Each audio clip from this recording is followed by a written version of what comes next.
Bíblia, então, no Evangelho de Mateus.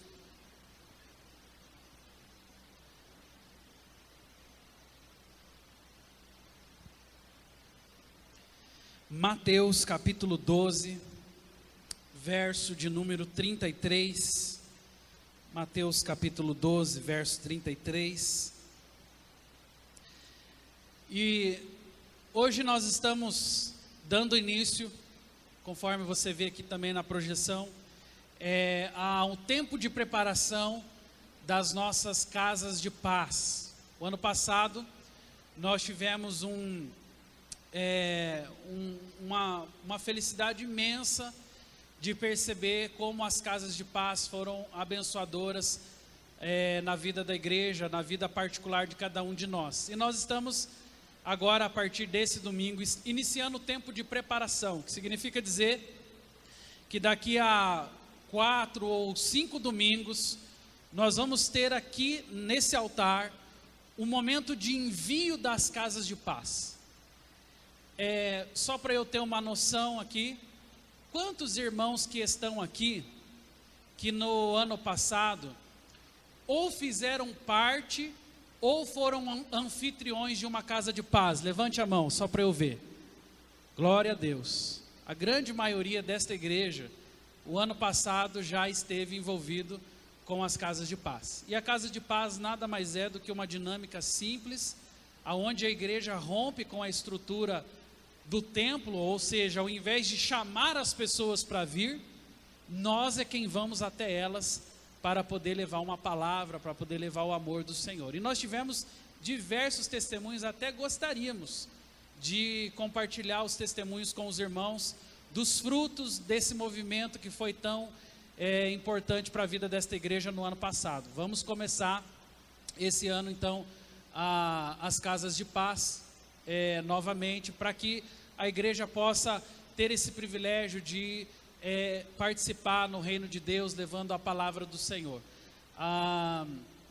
Então, a partir de hoje, primeiro domingo de preparação, e sequentemente aí nos próximos domingos, provavelmente o pastor Éder na semana que vem estará também trazendo uma palavra voltada para as casas de paz. E eu, pensando numa palavra específica para essa noite, exatamente lembrando das casas de paz e motivando a minha vida desde já, tentando motivar a sua, eu pensei em um texto de Mateus, e eu gostaria que você abrisse a sua Bíblia, Mateus capítulo 12, verso 33 a 35. Na projeção eu tenho apenas um trechinho do texto, mas se você tiver com a tua Bíblia aberta, eu queria ler desde o 33, aqui eu só tenho o 34, aliás eu tenho só o 35, mas se você tiver com a tua Bíblia aberta, veja comigo a partir do 33 o que Jesus nos ensina através desse texto. A palavra fala assim: ou fazei a árvore boa e o seu fruto bom, ou a árvore má e o seu fruto mau. Porque pelo fruto se conhece a árvore. Raça de víboras, como podeis falar coisas boas, sendo maus? Porque a boca, ela fala do que está cheio o coração. O homem bom tira do bom coisas boas, mas o homem mau, do mau tesouro, tira coisas más. O homem bom, do bom tesouro, tira coisas boas, mas o homem mau, do mau tesouro, tira coisas más. Fecha os teus olhos mais uma vez. Pai, nós estamos diante da tua palavra e nós pedimos ao Senhor mais uma vez nesta noite o discernimento que vem dos céus, Pai, a graça, para que possamos não apenas refletir, não apenas escutar, Senhor, mas possamos reagir, ó Deus, reagir àquilo que o Senhor tem para fazer através das nossas vidas. Eu oro desde já para que o Senhor, através, Pai, desse tempo de reflexão, de meditação, o Senhor possa, Pai, nos motivar, nos impulsionar para uma vida de serviço e uma vida, Pai, disposta no teu altar. Nós oramos pedindo a tua bênção e a tua direção, em nome de Jesus. Amém. Irmãos, esse texto ele fala sobre uma das características humanas, que é justamente essa que nós acabamos de ver. O homem bom, ele tira do bom tesouro coisas boas, e o homem mau, ele tira do mau tesouro coisas más. E esse texto talvez ele traga muitas lições para nós, mas aqui eu gostaria de talvez gastar mais tempo conversando com você nessa noite, é exatamente essa proposta, ou talvez essa possibilidade do bem e do mal. Nós todos podemos ser depósitos do bem, mas também podemos ser um depósito do mal. Eu e você, mesmo regenerados em Cristo Jesus, mesmo participantes de um corpo, mesmo estando debaixo de um processo de comunhão, nós podemos em algum momento das nossas vidas trilhar ou o caminho que a palavra de Deus fala que é do bom tesouro, ou tirarmos do mau tesouro aquilo que muitas vezes gera sobre as nossas vidas consequências.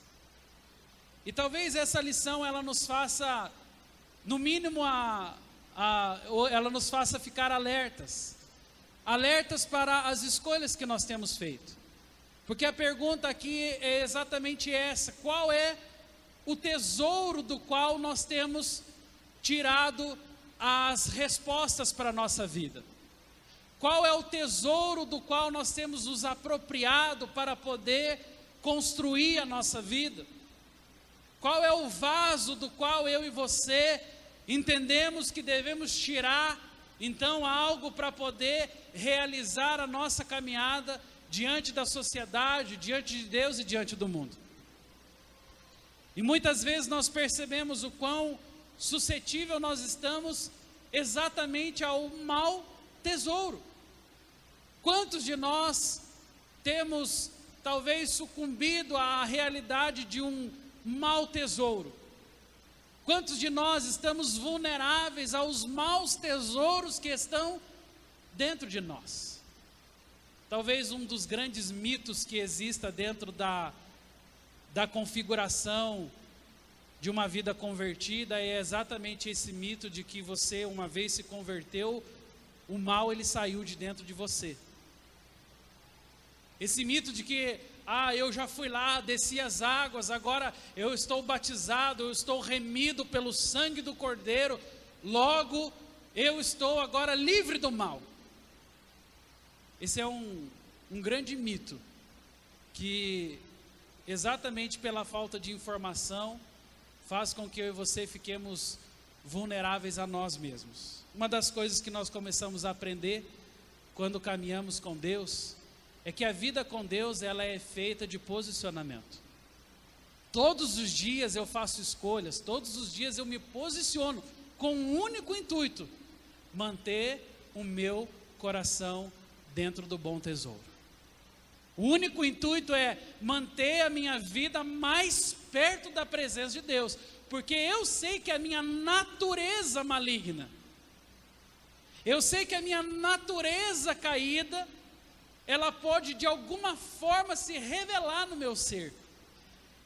E muitos de nós, exatamente por ignorarmos essa realidade, às vezes flertamos com o mal, às vezes subjulgamos o mal, não damos ao mal o devido cuidado, ou não colocamos o mal exatamente no lugar onde ele deveria estar. E nessa atitude é que muitos de nós acabam perdendo a capacidade de exercer o bem. E hoje, se Deus nos der graça, nós temos um tempo um pouco mais reduzido, eu vou tentar exatamente dinamizar essa palavra para terminarmos ali por volta das 8, 8:10. Mas se Deus nos der graça até o fim dessa palavra, eu gostaria de tentar ajudar a mim e a sua vida a percebermos as características que nos farão exatamente viver uma vida para o bem. E eu creio que a palavra ela gira em torno exatamente disso. Se eu e você deixarmos de praticar o bem, nós estamos abrindo uma porta para o mal. Não é apenas a prática do mal que me leva às consequências da maldade, mas também a ausência do bem pode de alguma forma tirar da minha vida a capacidade de viver uma vida aos pés do Senhor. E eu separei alguns textos bíblicos para nos ajudar nesse momento inicial. O primeiro texto é um texto de Jeremias capítulo 17, versículo 9, onde a palavra de Deus fala assim: enganoso é o coração mais do que todas as coisas, e desesperadamente corrupto, quem o conhecerá? Essas são as palavras do profeta Jeremias, dizendo: olha, o seu coração é enganoso, mais do que apenas enganoso, ele é desesperadamente corrupto. Jeremias está dizendo: quem que pode conhecer o coração humano? Nós não temos a dimensão da profundidade que é o coração humano. Por isso Jeremias já nos alerta: o nosso coração é desesperadamente corrupto. Em outras palavras, irmão, seria talvez até mesmo próprio dizer que dentro da minha, dentro da sua vida, existe uma fonte de perversidade. Você olha para o rosto desse irmão bonito que está ao seu lado, dessa irmã bonita que está ao seu lado, e ele é um ser humano como você, ele é um ser humano como eu. E hoje nós vivemos exatamente numa sociedade que julga pelas aparências. Então a aparência, você conhece muito bem o ditado, ela engana. Porque por trás às vezes de uma bela roupa, por trás do cheiro de um bom perfume, nós não sabemos o que realmente comanda, direciona dentro daquela pessoa. Mas pode ser a fonte da perversidade. Sabe por quê? Porque fonte de perversidade todos nós temos dentro de nós. Jeremias é claro ao dizer que o nosso coração é desesperadamente corrupto.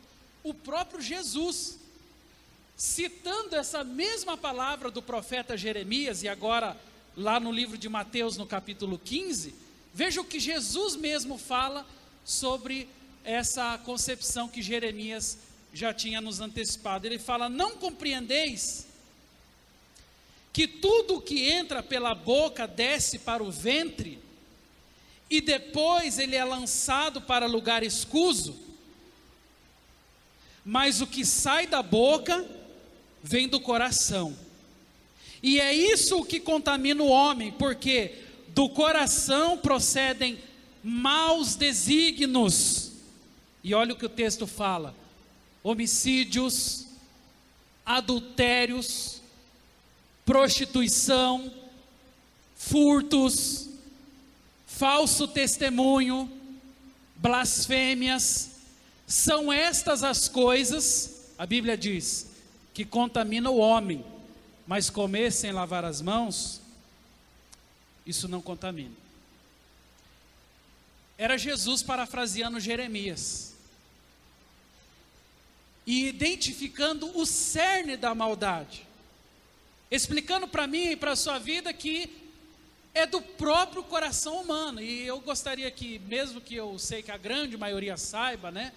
Mas quando a palavra está citando aqui coração, não é coração, o órgão físico, cardia, né? Mas sim o centro das nossas vidas, o ambiente de escolhas, o lugar onde eu e você nos centralizamos. Então é desse lugar, a Bíblia diz, que procedem maus desígnios. E é muitas vezes através de uma leitura como essa que nós começamos a entender então de onde é que vem tantos homicídios, adultério, prostituição, furtos, falsos testemunhos, blasfêmias. É mais fácil para nós, muitas vezes queremos sempre achar os culpados dos acontecimentos, tanto da nossa vida quanto da sociedade. É mais fácil olhar para uma sociedade caída hoje e colocar a culpa no PT, na Dilma.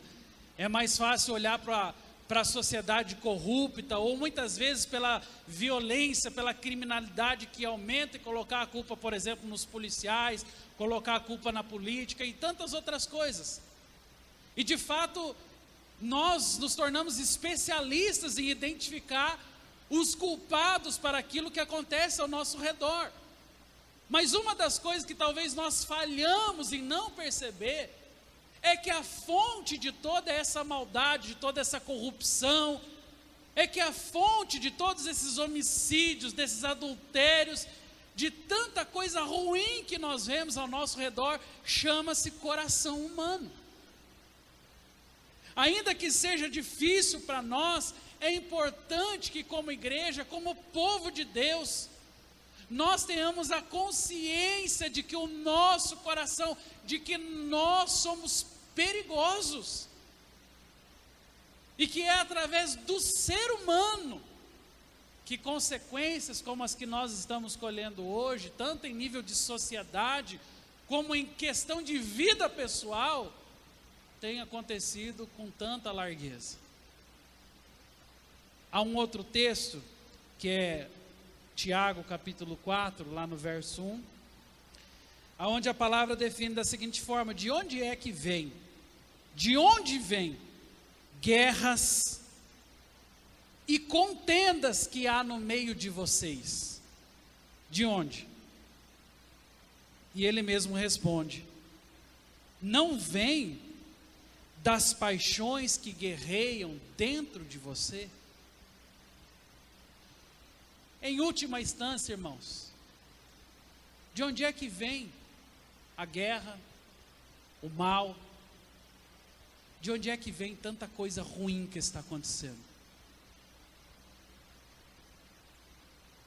O apóstolo Tiago, nesse mesmo texto, ele responde: será que não vem de dentro de vocês? O mal, ele tem uma capacidade imensa, imensa, de afetar o ser humano. Mas sabe qual é o pior mal que nos afeta? Não é o que vem de fora. O pior mal que nos afeta é o mal que vem de dentro.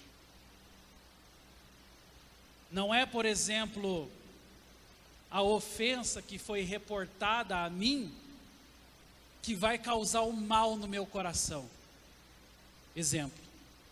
Mas é como eu me reporto à ofensa que chegou até mim. Ou seja, se o meu coração é um coração magoado, se dentro de mim já existe a habitação da maldade, então eu estou muito mais vulnerável a tudo que vem de fora para dentro. É por isso que o pior mal não é o mal que podem fazer a mim ou que podem fazer a você. O pior mal é o mal que existe dentro de nós. Ele sim tem capacidade de me tornar uma pessoa que vai se equivaler àquele que reportou o mal contra a minha vida. Porque se o bem habita, se a paz habita, se o Espírito é abundante dentro de mim, não importa o mal que venha de fora. Ele será talvez dolorido da mesma forma, mas ele será absorvido, porque uma pessoa que vive no Espírito, uma pessoa que vive no bem, uma pessoa que tem as práticas de vida que glorificam a Deus, certamente ela absorve os golpes e o mal que vem de fora de uma maneira muito mais tranquila. Então não é o que fazem para você, mas é o que você faz com o que fizeram para você. Não é o mal que me afeta, mas é o mal que está dentro de mim, que de alguma forma pode me tirar da presença do Senhor. Nós vivemos hoje em uma sociedade altamente violenta. Você liga a televisão e você tem percebido como nós estamos vulneráveis, como nós estamos suscetíveis à violência. Alguns dados que chamam bastante atenção, diz que no Brasil, por exemplo, cerca de 60 mil homicídios são praticados todos os anos. Homem matando homem. Ser humano matando ser humano. Isso dá um número de mais ou menos 165 homicídios por dia no Brasil. Só no Brasil. Dá para imaginar que hoje, talvez das 8 horas da manhã até as 8 horas da manhã do dia de amanhã, podem morrer por homicídio cerca de 165 pessoas, fruto de homicídio. E aí você pergunta, pastor, de onde é que vem essa maldade toda?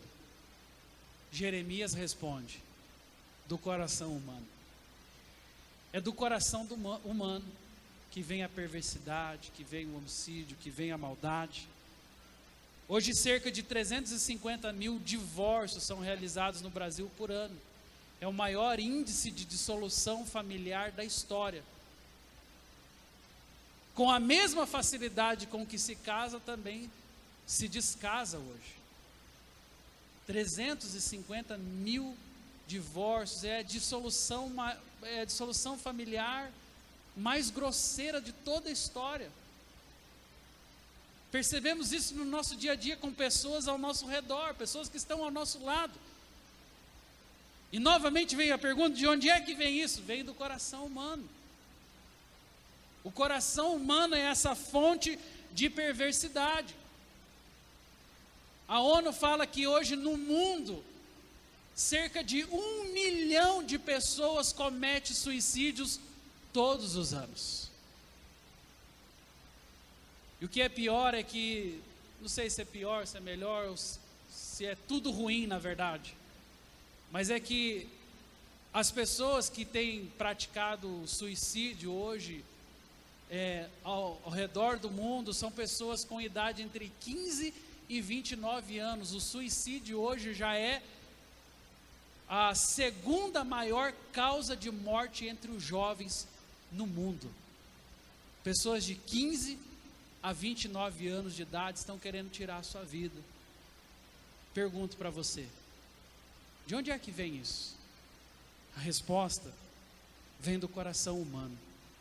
O coração humano é homicida. O coração humano, ele tem dentro de si o DNA da maldade. O coração humano, se for tratado de uma forma superficial, ou se ele for colocado em questão, o coração humano, ele pode arrebentar a vida de uma pessoa. Ele pode nos levar à morte, ele pode nos levar ao suicídio, ele pode nos levar a tirar uma vida de uma outra pessoa, porque o coração humano é uma fonte de perversidade. E nós começamos essa palavra dizendo para você o texto de Mateus, que são as palavras de Jesus, dizendo: o homem bom, do bom tesouro, tira coisas boas, mas o mal, do mau tesouro, tira coisas más. A Bíblia, lá no livro de João 17, esse texto não está aqui na projeção, mas Jesus, ele fez uma oração pelos discípulos. Em João 17, Jesus, ele intercedeu.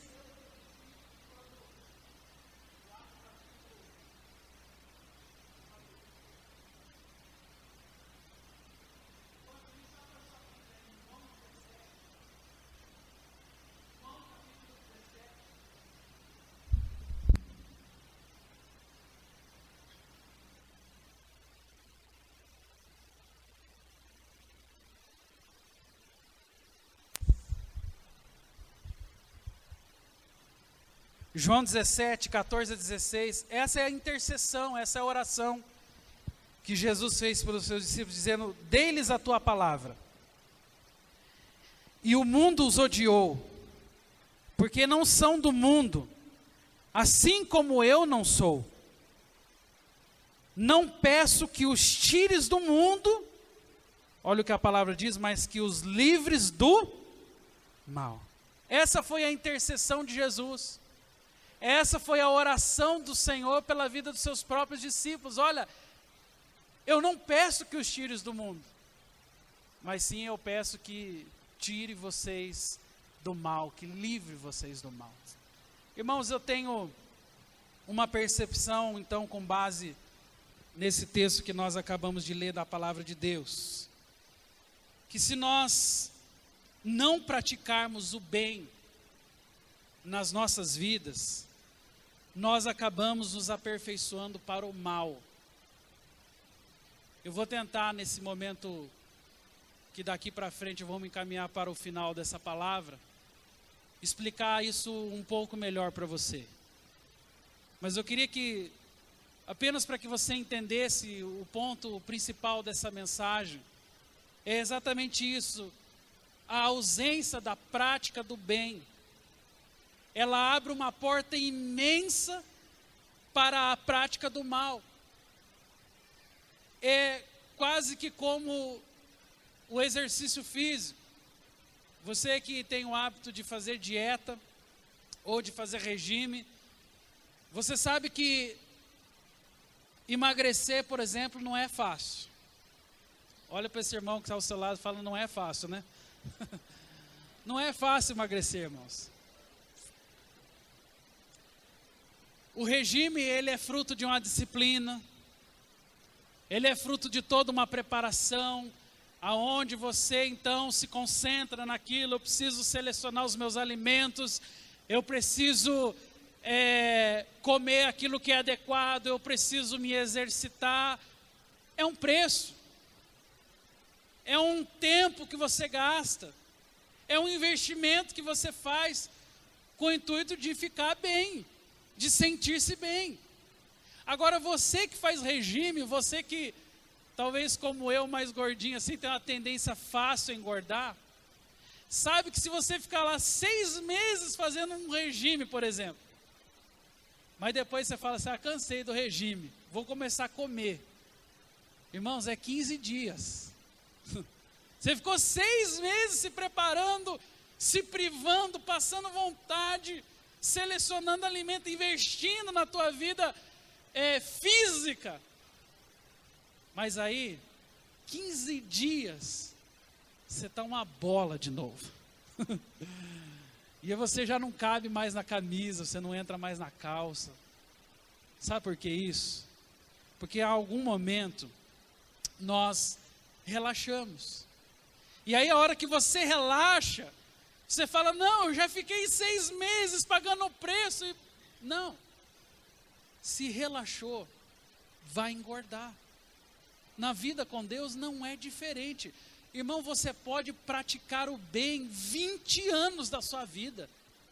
Mas se algum momento você der brecha para praticar o mal, um dia, meia hora pode estragar 20 anos de bondade na sua vida. Já parou para pensar nisso? Que todo o investimento que você faz em bem na sua vida, com meia hora pode ser destruído e o mal tomar conta. É por isso que a ausência do bem abre uma porta gigantesca para a entrada do mal. E eu gostaria de, primeiro, aconselhar a minha vida, porque lendo essa palavra, meditando sobre ela, eu já pensei muito. Mas quem sabe também aconselhar você, meu irmão, não brinque com o mal. Não flerte com o mal. Não dê ao mal lugar dentro da sua vida, porque em algum momento você pode se surpreender com quem é você. Em algum momento você pode se surpreender com a sua natureza caída, pecaminosa, com o mal que está em você. Em algum momento essa fonte de perversidade, uma vez sendo usada para o mal, ela pode despertar e destruir todo o bem que foi feito até o dia de hoje. Pensando sobre essa palavra, eu queria propor 2 meditações rápidas. A primeira, eu coloquei mais ou menos assim, vou pedir para o Fábio passar. A melhor arma contra o mal que está em mim, a melhor arma contra o mal que está em nós é a prática do bem. Grave essa frase: a melhor arma contra o mal que está em nós é a prática do bem. Há um texto na palavra de Deus que é Romanos 12, verso 21, onde a Bíblia diz assim: não te deixes vencer pelo mal, mas vence o mal com o bem. Essa talvez seja uma das mais importantes lições dessa reflexão. Pastor, como é que eu venço o mal? A Bíblia nos dá a direção. O mal, ele é vencido com o bem. Não te deixes vencer do mal, mas vence o mal com o bem. Essa natureza pecaminosa, essa natureza caída, essa facilidade com que eu e você temos de muitas vezes retroceder nos princípios, pode abrir sobre nós uma oportunidade imensa para a entrada do mal. E é exatamente aqui que a nossa natureza antiga, é exatamente aqui que é aquela que nós hoje chamamos de a velha natureza, que o velho homem de repente ele é despertado. E muitas vezes eu tenho a concepção, humanamente falando, de que a melhor forma de vencer o mal é com as mesmas armas que ele usou para me derrotar. Mas biblicamente eu não tenho argumento para isso. A Bíblia fala que só tem um jeito de vencer o mal, que é combatendo ele com o bem. Eu e você enfrentamos o mal em termos de semeadura. A palavra de Deus, por exemplo, lá no livro de Gálatas, ela fala sobre isso. Não se engane, porque aquilo que o homem semear, um dia ele ceifará. Então como é que eu venço o mal na minha vida? Exatamente semeando. Eu semeio todos os dias o bem, eu semeio o bem, eu semeio o bem. A Bíblia tem um versículo que ela fala assim: Jesus, ele andou por toda a terra fazendo o bem. Fazer o bem é muito mais do que uma índole cristã. Fazer o bem é muito mais do que simplesmente uma questão de ser cidadão da cidade onde eu moro. Fazer o bem precisa ser mais do que isso. Fazer o bem precisa ser um estilo de vida. Viver o bem, viver a bondade precisa estar dentro do meu coração, dentro da minha caminhada, dentro das minhas relações, dentro das minhas escolhas. Eu não posso ser do bem só porque sou cidadão. Eu não posso fazer o bem só porque eu estou dentro de uma sociedade que tem regras. Não. Se eu fizer o bem apenas em ocasiões como essa, na verdade isso revela o mal que existe dentro de mim. Você tem acompanhado, por exemplo, esse episódio que tem acontecido lá no Espírito Santo. Essa bagunça que virou a sociedade e de repente pessoas boas, e acho que foi alguma coisa parecida com isso que eu vi em noticiário, pessoas normais, pessoas comuns, que diante do caos armado aproveitaram a oportunidade, saquearam lojas, efetuaram furtos. Mas por que pessoas comuns, pessoas que o tempo todo eram do bem, de repente vem uma oportunidade e estão fazendo mal? Por que isso acontece?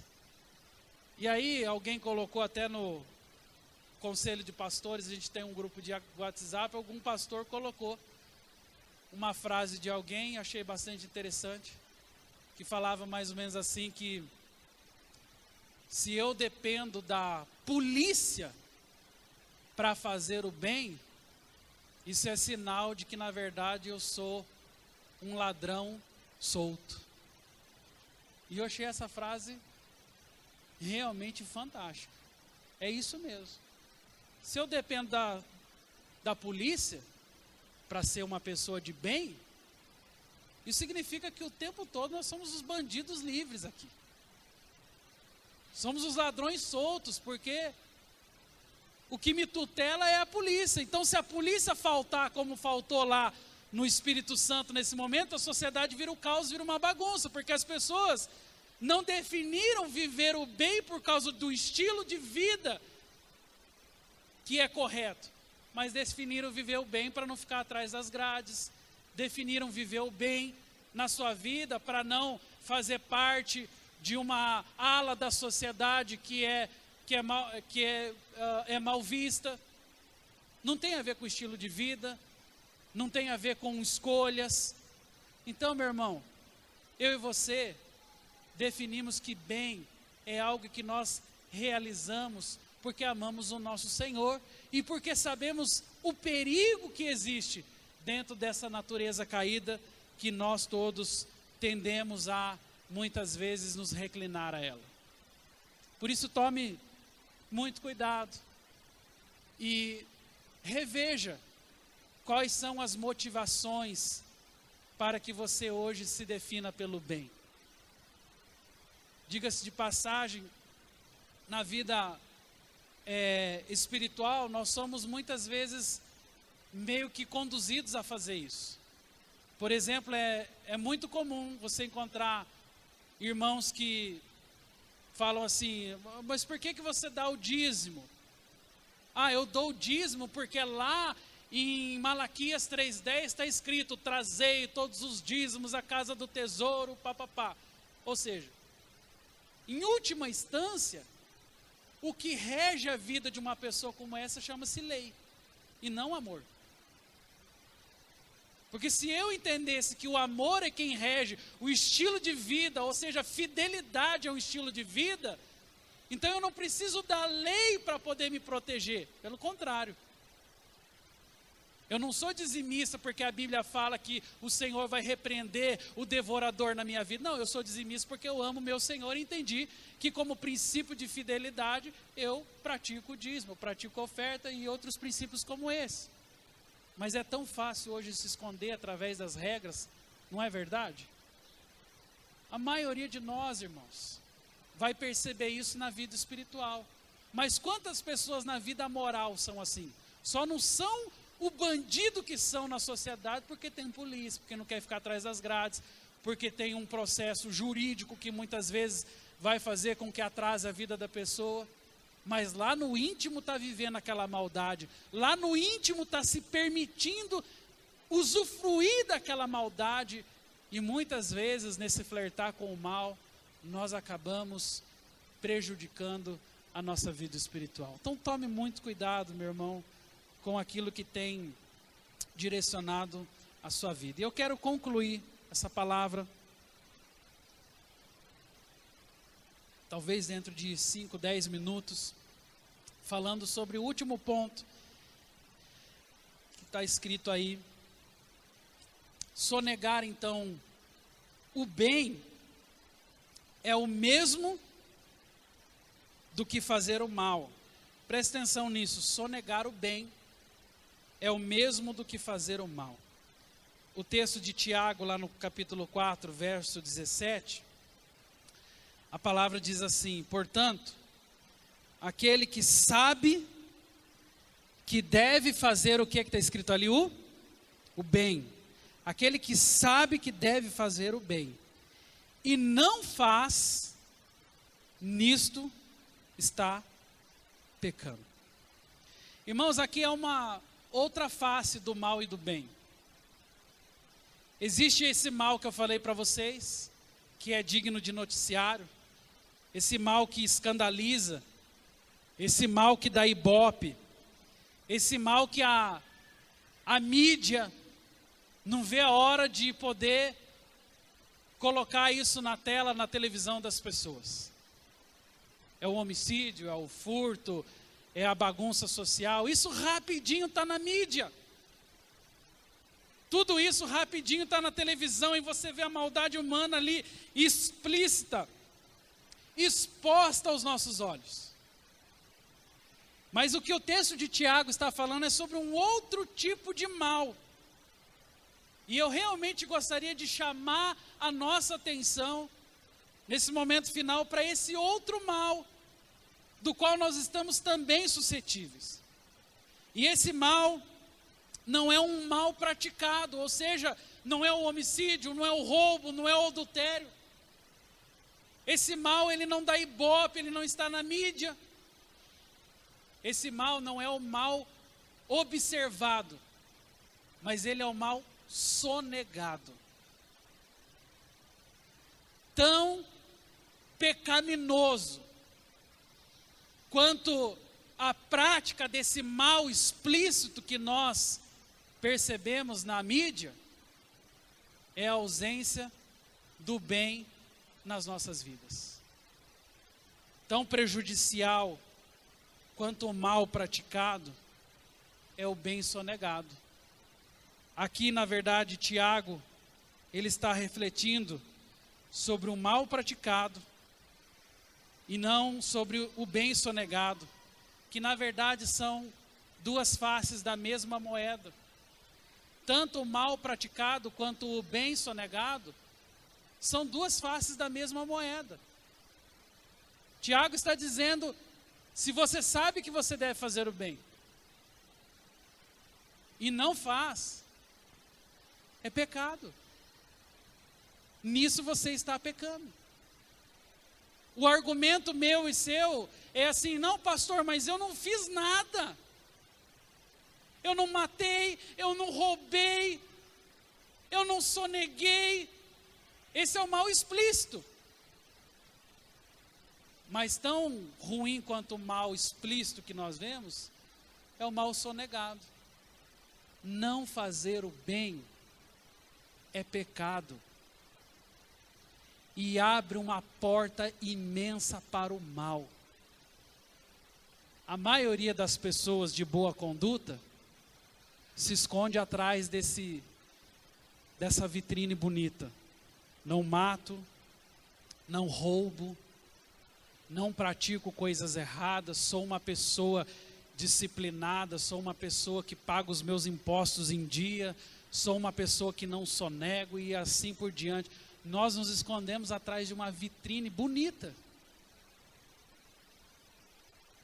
Mas tão pecaminoso quanto a prática do mal é a sua negação do bem. Você lembra muito bem daquela parábola do bom samaritano. A parábola do bom samaritano fala que o sacerdote e o levita, eles desciam para Jericó, e lá estava aquele homem deitado na rua, precisando de ajuda. Ele tinha sido atingido pelos ladrões. E a Bíblia fala que aquele homem, ele precisava de ajuda, mas o sacerdote e o levita negaram ajuda para ele e continuaram o seu caminho. Irmãos, aqui nós entendemos um princípio interessante, que na verdade a indiferença do sacerdote e do levita naquela parábola, ela é tão ofensiva aos olhos do Senhor, como por exemplo, o não matarás. Exatamente porque não ajudar uma pessoa é matar de uma outra forma. Então, aos olhos do Senhor, não tem diferença entre aquele que matou e aquele que sonegou ajuda. Porque quem sonegou ajuda está matando de uma outra forma, está deixando morrer. E eu gostaria de partir para a conclusão dessa palavra, exatamente pensando isso. A verdadeira fé, a verdadeira experiência com Deus que eu tenho, a regeneração interior que um dia aconteceu na minha vida, ela não me leva apenas a um encontro com Deus, como nós tivemos a semana passada, mas ela me leva a um encontro com o semelhante. O encontro com Deus é uma parte da concretização da promessa, mas a verdadeira fé, ela me leva ao encontro com o semelhante, com o meu irmão, com aquela pessoa que precisa de cuidados, com aquela pessoa que precisa de ajuda, com aquela pessoa que está desesperada diante do quadro da sua vida. E é muitas vezes em oportunidades como essa que pessoas como eu e você nos omitimos. Passamos, conforme a parábola nos diz, passamos de largo. Fazemos vista grossa, supomos que não está acontecendo nada, quando na verdade está acontecendo tudo. Meus irmãos, não tenha dúvida de uma coisa: no dia do tribunal de Cristo, o ladrão, ele vai ser julgado porque roubou. O homicida, ele vai ser julgado porque ele matou. Mas o omisso, ele também vai ser julgado porque ele silenciou, porque ele não prestou socorro, porque ele não prestou ajuda. O discurso nosso é muito bonito: não mato, não roubo, não faço isso, não faço aquilo. Mas se omitir é tão pecado quanto matar e roubar. E um dia nós prestaremos conta diante do Senhor sobre tudo aquilo que nós fazemos e também sobre tudo aquilo que nós não fazemos. Uma frase conhecida do Martin Luther King, ele fala: eu não estou tão impressionado com o avanço da maldade, mas eu estou impressionado com a omissão da bondade. Quantos de nós poderíamos fazer a diferença na nossa cidade, no nosso bairro, nas pessoas que estão ao nosso redor? Mas é mais fácil, irmãos, é mais confortável para nós fazer vista grossa, fingir que não está acontecendo nada, cumprir o nosso ritualzinho, a nossa regrinha semanalmente, nos cultos, na célula, nas nossas reuniões, e eu estou perfeito, eu estou caminhando, eu estou fazendo. E nos esquecemos quão importante, na verdade, é ter encontro com o semelhante. Eu estou dando essa palavra para você e vou terminar ela agora. Vou pedir para o Ministério de Louvor já subir aqui, porque nós estamos bem próximos de um dos maiores desafios que Deus deu à vida dessa igreja: as casas de paz. Hoje é o primeiro domingo que nós começamos um processo de preparação, falando para você sobre casas de paz. E sabe, meu irmão, eu gostaria que você levasse em consideração nessa primeira palavra exatamente isso. O que é uma casa de paz? Uma casa de paz é um lugar aonde habita a presença do Senhor. Em uma casa de paz, não existe só felicidade, alegria, não. Em uma casa de paz também tem luta, também tem dificuldade, também tem enfrentamentos. Mas em uma casa de paz tem Jesus. E Jesus é a nossa esperança. Jesus é o nosso suporte. Jesus é aquele que vai nos tranquilizar, que vai nos direcionar. Como a própria palavra diz, Ele é socorro bem presente na hora da angústia. E sabe o que eu e você corremos o risco de fazer? Sonegar o bem. Mas por que sonegar o bem? Ah, pastor, eu já estou fazendo minha parte. Pago dízimo, não mato, não roubo, tenho a minha vida organizada, pago os meus impostos. Estou fazendo mais que a minha obrigação. Errado. Nossa obrigação, se é essa palavra que nós queremos ouvir, é exatamente satisfazer a vontade daquele que nos arregimentou. E a vontade daquele que nos arregimentou é essa: vá em direção ao seu semelhante. A casa de paz é uma oportunidade de não sonegar o bem. A casa de paz é uma oportunidade de praticar o bem para que o mal não abra uma porta ainda maior dentro dos nossos corações. Se você acha que isso é um sacrifício, meu irmão, você não sabe o que é sacrifício diante de Deus. Muito pelo contrário, longe de sacrifício, isso é um privilégio. Servir ao Senhor, praticar o bem, ser resposta para essa geração, ser luz no meio das trevas, isso é um baita de um privilégio.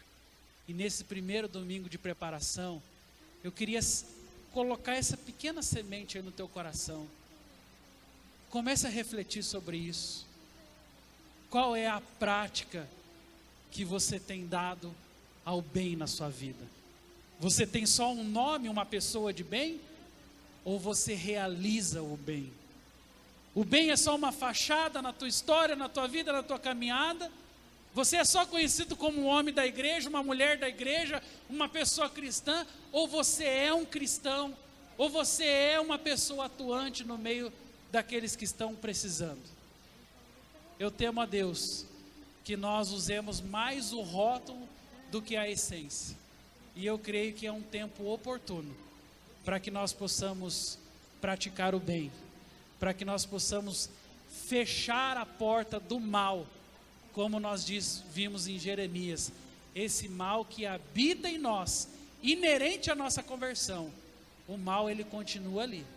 Se eu der margem, se eu abrir a porta, ele aumenta.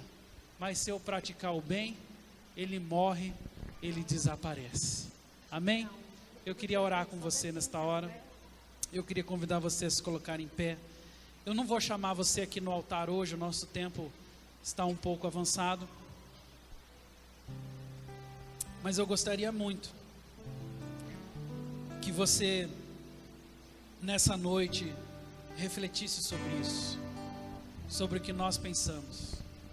E eu queria que você, de todo o seu coração, soubesse, não tem a ver com prática do mal. Eu sei que o mal você já tem vencido na sua vida, eu sei que você já tem lutado contra o mal. Não tem a ver com a prática do mal. A nossa conversa hoje, ela tem a ver com a sonegação do bem. Será que nós temos nos omitido ao bem? Será que nós temos sonegado o bem? Deus me deu dons, Deus me deu talentos, Deus me deu recursos, Deus me deu oportunidades, Deus me deu pessoas, Deus me deu um trabalho, Deus me deu uma faculdade, Deus me deu uma família, Deus me deu um corpo físico, Deus me deu olhos, Deus me deu mãos, Deus estabeleceu sentido sobre a minha vida. Mas o que eu tenho feito com isso? Eu tenho fingido que nada está acontecendo? Eu tenho olhado o que está acontecendo à minha volta e, como a grande maioria das pessoas, eu tenho me acostumado com isso. Tem cadáveres ao nosso redor, tem enfermos ao nosso redor, tem pessoas lutando contra vícios ao nosso redor, tem sofrimento, tem depressão, tem angústia. Mas é mais fácil colocar a culpa no governo, a culpa na polícia, a culpa na saúde. É mais fácil colocar a culpa nas pessoas do que estender a mão. É mais fácil reter, me conservar, me guardar, me esconder, do que me expor. Por que eu vou me expor por aquele bandido? Por que eu vou fazer algo por aquela pessoa que fez uma escolha errada? Agora é ele que se dane, agora é ele que colhe as consequências da decisão dele. É exatamente esse sentimento que estava no coração dos fariseus, dos saduceus, que Jesus tanto reprovou. Porque o homem bom, do bom tesouro, ele tira o bem. Mas o homem mau, do mau tesouro, tira o mal. Qual é o tesouro do teu coração? Qual é a fonte que tem dado direção para a sua vida? Qual é o ambiente do qual você tem tirado as decisões da sua caminhada, qual é o ambiente que tem definido a sua vida. A fachada exterior, ela nos leva a pensar que está todo mundo bem, que está todo mundo bom, mas em Deus, nós não podemos nos esconder. Em Deus, nós somos revelados. Em Deus, o pote de tesouro que está no nosso coração, ele é transparente, ele é visto. Eu escondo do irmão, eu escondo da esposa, eu escondo do pastor, eu escondo do amigo, mas eu não escondo de Deus. Qual é o tesouro que está no teu coração? Qual é o tesouro que está no meu coração? Para que na hora que eu precisar fazer uso desses recursos, será que eu vou tirar do meu tesouro coisas boas ou coisas más? Eu queria que você continuasse com os teus olhos fechados. Eu prometo que nós vamos encerrar em no máximo uns 5 minutos, mas eu queria dar oportunidade para você agora a sós com Deus, refletir sobre isso. Qual é o tesouro que está no teu coração? É bom? É mal? O que você tem semeado? Coisas boas ou coisas más? Fecha os teus olhos. Fale com Deus agora. Peça misericórdia a Ele, peça graça a Ele, peça direção a Ele. Ele está aqui para te ouvir. Fecha os teus olhos. Fale com o teu Senhor.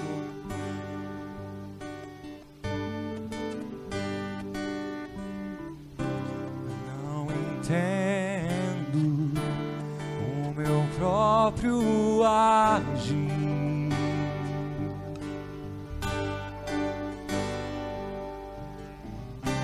Sem tua graça, que seria de mim?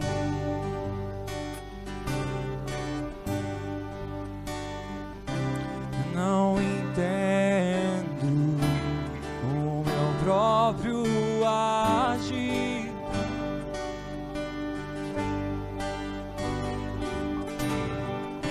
Sem tua graça, que seria de mim, Deus?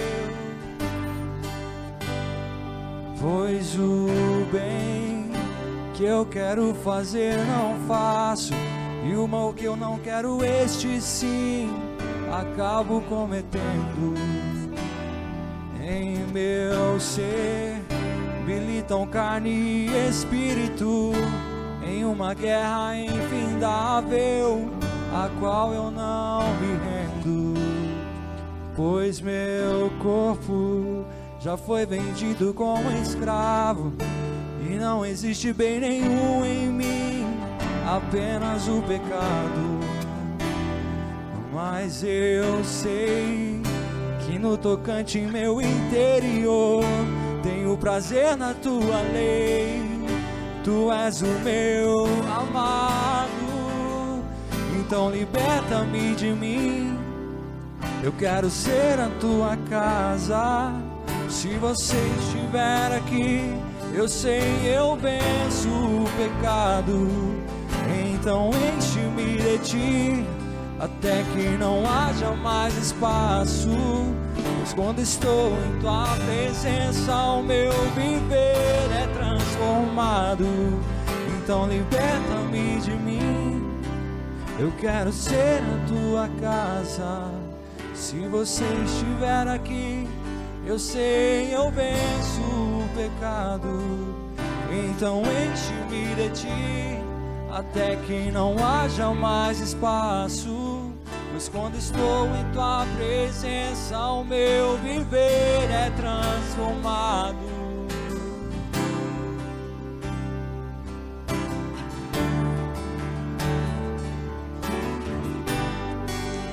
Eu queria te convidar nessa hora a colocar uma de suas mãos sobre o seu coração. Continue com seus olhos fechados. Pois o bem prazer não fácil, e o mal que Pai de amor, Pai querido, acabo cometendo. é tão difícil, Senhor.